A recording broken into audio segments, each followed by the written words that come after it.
માંડવી તાલુકાના ગોદાવડી ગામમાં એક અત્યંત હૃદય કંપાવનારી અને સનસનાટીભરી ઘટના સામે આવી છે, જ્યાં 22 વર્ષીય નિધિ પટેલ નામની યુવતીનો તેના જ ઘરમાંથી રહસ્યમય સંજોગોમાં મૃતદેહ મળી આવતા સમગ્ર પંથકમાં અરેરાટી સાથે ભારે ચકચાર મચી છે. ઘટના અંગેની જાણ થતાં જ માંડવી પોલીસનો વિશાળ કાફલો ત્વરિત ઘટના સ્થળે દોડી ગયો હતો અને પ્રાથમિક નિરીક્ષણ હાથ ધર્યું હતું. તપાસ દરમિયાન ઘરના તમામ સામાન અસ્તવ્યસ્ત અને વેરવિખેર હાલતમાં મળી આવ્યો હતો, જેના આધારે તસ્કરો કે અજાણ્યા ઇસમો દ્વારા લૂંટના ઈરાદે ઘૂસીને યુવતીની ધાતકી હત્યા કરવામાં આવી હોવાની દ્રઢ આશંકા સેવાઈ રહી છે. આ મામલે પોલીસે લૂંટ સાથે હત્યાના કોણ સિવાય અંગત અદાવત કે અન્ય કોઈ ગંભીર કારણ છુપાયેલું છે કે કેમ તે તમામ પાસાઓ પર ઝીણવટભરી તપાસ લંબાવી છે. ઘટનાની ગંભીરતાને ધ્યાને રાખીને ઘટના સ્થળેથી મહત્વના શારીરિક તથા ભૌતિક પુરાવાઓ એકત્ર કરવા માટે ફોરેન્સિક સાયન્સ લેબોરેટરી અને ફિંગરપ્રિન્ટ નિષ્ણાતોની સાથે ડોગ સ્કોટની પણ મદદ લેવામાં આવી રહી છે. માંડવી પોલીસે મૃતદેહને કબજે કરી પંચનામું કર્યા બાદ પેનલ પોસ્ટમોર્ટમ અર્થે હોસ્પિટલ ખસેડવાની તજવીજ હાથ ધરી છે.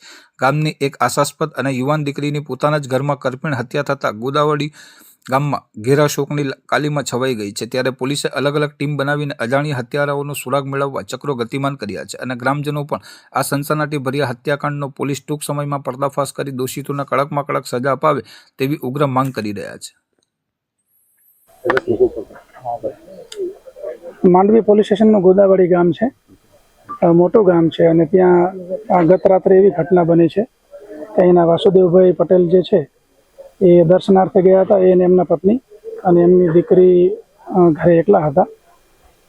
સવારે જ્યારે એ 3:30 વાગ્યાની આસપાસ પરત આવ્યા દર્શનથી, ત્યારે ખબર પડી કે દીકરી ઘરમાં નથી. એટલે ઘરમાં એમને સર્ચ કર્યું તો દીકરી મૃત હાલતમાં મળી આવી હતી અને તાત્કાલિક એમને પોલીસનો સંપર્ક કર્યો. ગામના આગેવાનોએ પોલીસનો સંપર્ક કર્યો.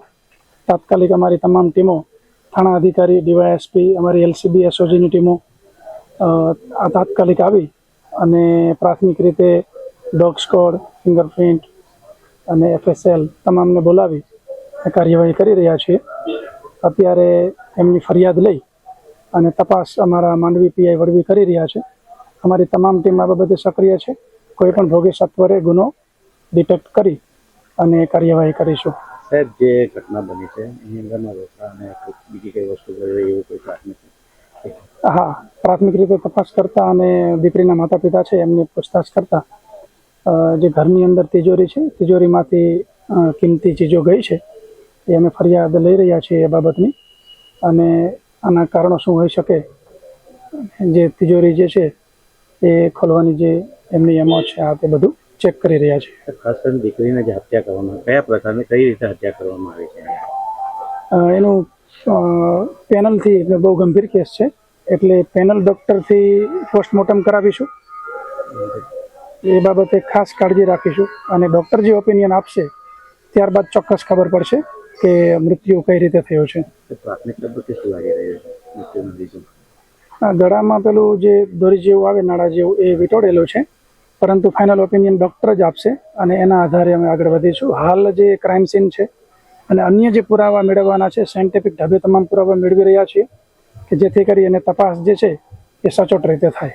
લૂંટ અને હત્યાની ઘટના છે, કેટલા લૂંટારો હોઈ શકે છે આ ઘટનાની અનુસાર? પ્રાથમિક તબક્કે શું લાગી રહ્યું છે જે ઘટના જો? હાલ એવું ચોક્કસ અનુમાન નહીં કરી શકાય, પરંતુ એટલી ચોક્કસ બાબત છે કારણ કે દીકરીના માતા પિતાનું કહેવું એવું છે કે દીકરી રાત્રે એમણે 9:30 વાગ્યાની આસપાસ દીકરી જોડે વાત પણ થઈ છે, પરંતુ ત્યારબાદ જે છે એ લોકો 3:30-4 વાગે આવ્યા ત્યારે આ પરિસ્થિતિ જોવા મળી.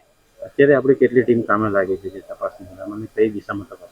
અત્યારે અમારી ટોટલ 8 ટીમો કામે લાગેલી છે. એની અંદર આશરે 60 થી 65 જેટલા પોલીસ જવાનો કામ લાગ્યા છે. એમાં અમારી crime branch, special operation group, parole furlough squad, cyber cell તમામ કામે લાગ્યા છે. ડિવિઝનની ટીમ કામે લાગેલી છે અને તમામ અલગ અલગ ટાસ્ક આપી અને તપાસ ચાલી રહી છે.